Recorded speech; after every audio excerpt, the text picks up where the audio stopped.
हे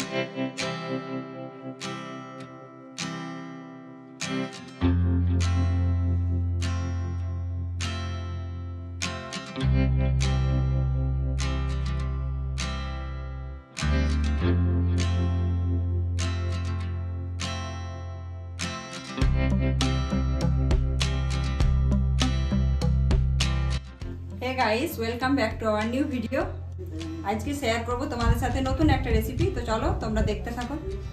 mutton রান্না হচ্ছে। এই দেখো মাটনের পিসগুলো দেখতে পাচ্ছ, কত বড় বড় পিস আছে। তো এই মাটনটা আজকে আমরা রান্না করব, তোমরা সাথে থাকো, দেখতে থাকো। তাহলে বন্ধুরা তোমরা দেখতে থাকো আমরা কিভাবে ঘরোয়া পদ্ধতিতে মাটন রান্না করছি। খুব টেস্টি হবে, চাইলে তোমরা বাড়িতে বানিয়ে দেখতে পারো। তাহলে চলো এবার মাটনের জন্য আমরা আলুগুলো পিস করে কেটে নিই।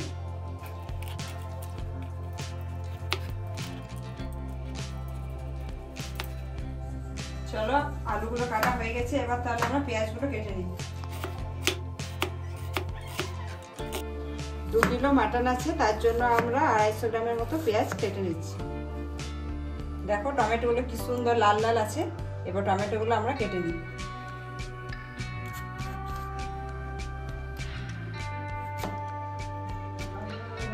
এইভাবে পাতলা পাতলা করে কাটলে একটু গলে যেতে সুবিধা হয় তাড়াতাড়ি। এবার চলো কড়াই আমরা তেলটা দিয়ে দিই।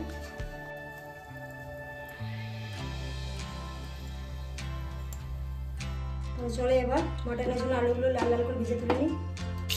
আমি আগে থেকে তেলের মধ্যে নুন হলুদ অ্যাড করে নিয়েছি। এবার আমি আলুটাকে লাল লাল করে ভেজে তুলব। তাহলে দেখো আলুটা কীরকম লাল লাল করে ভাজা হয়ে গেছে। এবার আমি আলুগুলো তুলে নিচ্ছি।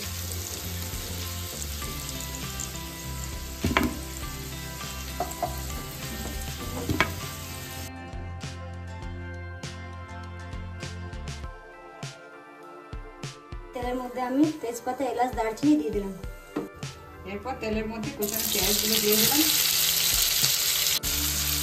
পেঁয়াজগুলো এবার একটু লাল লাল করে ভেজে নিই।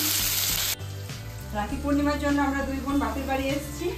আমরা 2 বোন মিলে আজ মাটন রান্না করছি। তোমরা কে কে যাও বাড়িতে গিয়ে মাটন রান্না করো? তোমরাও কি আমাদের মতো বাপের বাড়ি গিয়ে এভাবে রান্না করো? করে থাকলে কমেন্ট করে জানিও। এই দেখো পেঁয়াজগুলো লাল লাল করে ভাজা হয়ে গেছে। এবার এর মধ্যে টমেটো কুচিগুলো দিয়ে দিচ্ছি। এর মধ্যে পরিমাণ মতো নুন আর হলুদ দিয়ে দিলাম।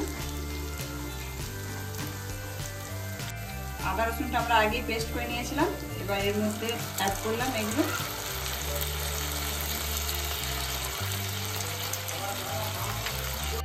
এবার এগুলো সব একসাথে আমরা মিক্স করে নিচ্ছি।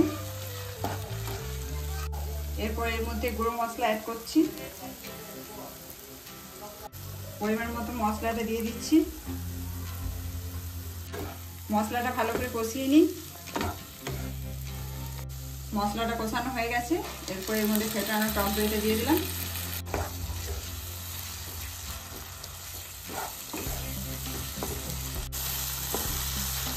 টক দইটা দেওয়ার পর দেখো কালারটা খুব সুন্দর বেরিয়ে আসছে। মশলাটা কষানো হয়ে গেছে। এর মধ্যে মাটনটা আমরা অ্যাড করলাম। এবার মাটনটাকে বেশ খানিকক্ষণ কষাতে হবে, যতক্ষণ না তেল ছেড়ে আসে। কষালে টেস্টটা একটু বেশি হয়। মাংসটা কষানো হয়ে এসছে, এখন তেল ছেড়ে আসছে। দেখো তো একটু নাড়াচাড়া করার পর এর মধ্যে জল দিয়ে দেবো।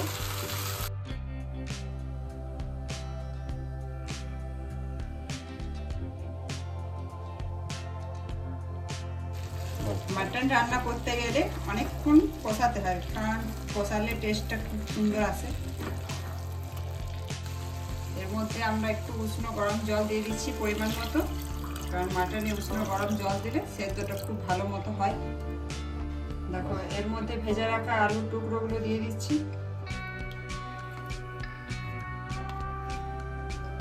আমাদের বাঙালিদের মাটন মানে আলু, আলু না দিলে কি জমে ব্যাপারটা।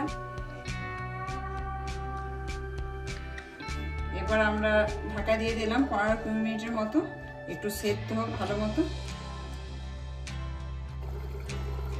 এই দেখো আমরা ঢাকাটা খুলে নিচ্ছি, দেখি এবার মাটনটা সেদ্ধ হয়েছে কিনা।